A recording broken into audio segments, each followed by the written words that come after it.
This is a banana tree, and that's Muela Sarrio, a surprisingly capable all-round knife available for around 60 euros. It was one of the first knives I bought. Let me show you why I still like it a lot to this day. Back when I bought this knife, I intended to use it as a bushcraft knife. It's a little bit big, on the other hand not heavy enough for chopping tasks, but I had no idea back then that it's actually a pretty brilliant fighting knife. It's not promoted as such, but it has all the features that you want to see in a knife when you're in the unfortunate situation to have to defend yourself. I will talk about the handle and blade material a little later, but the first thing that comes to mind is this huge guard here. If you thrust with a knife, the last thing you want is for your fingers to slip onto the blade. This is almost impossible here. The blade is quite longish, very strong tip with excellent thrusting capabilities, very sharp tip, and the handle is made of cretonne, very soft and at the same time very grippy material. The Sarrio comes with a fitting leather sheath. I'm not a huge fan because I really don't like these straps here, but I've used this knife a lot and it's a sturdy strap. Still, I prefer Kydex sheath a lot. The overall length of the Sarrio is 30.6 centimeters. The length of the blade from tip to guard, the upper part here, that is 19.3 centimeters. And then we have this impressive guard, 7.2 centimeters. This is stainless steel, it's not specified which kind, and the blade is made from German 4116 steel. A very popular choice.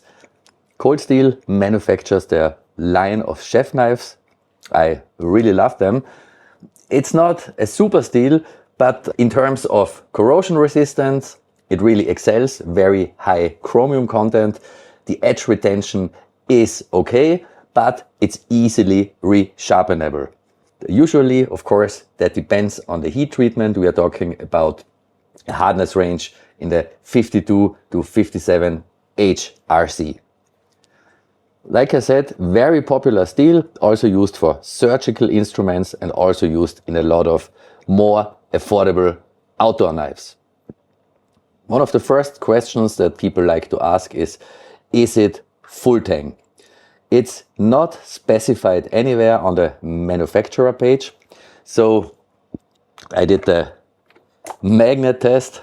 You know, you can always put a strong magnet and you'll be able to feel where the handle ends. And it does not end here, but the magnet's attraction gets a little weaker. So I suppose this is what one could call a 4/5 tang, maybe ends here, it's overmolded. I don't have an X-ray machine, I'm not going to cut this off. But in my opinion, full tang is often overrated. Obviously, you don't want to use a knife where the tang ends here, or knife which is even only glued on here. I've seen all of this. But for example, the Austrian Glock, to my knowledge, one of the toughest field knives in the world, features a 3/4 tang.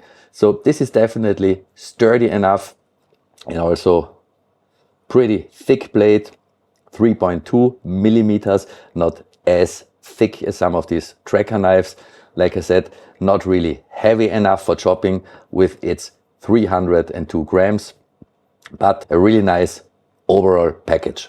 In my opinion, the Sarrio doesn't have a lot of competitors. In 2025, it is really hard, if not impossible, to find an affordable all-around knife that can also double as a fighting knife, especially not a knife with such a huge guard and a very sticky handle. Definitely a nice addition to any collection. I have sharpened this knife myself multiple times, and it's true that this 4116 steel sharpens easily. No need to use diamond stones.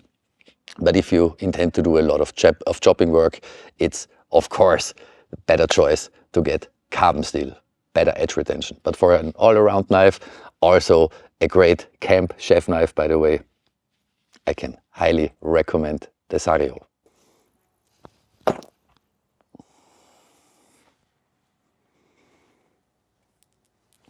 Like I said, very, very sticky tip. But that was only a mattress. Yeah, I hear you. Like I said, very sticky tip. Not a great throwing knife though.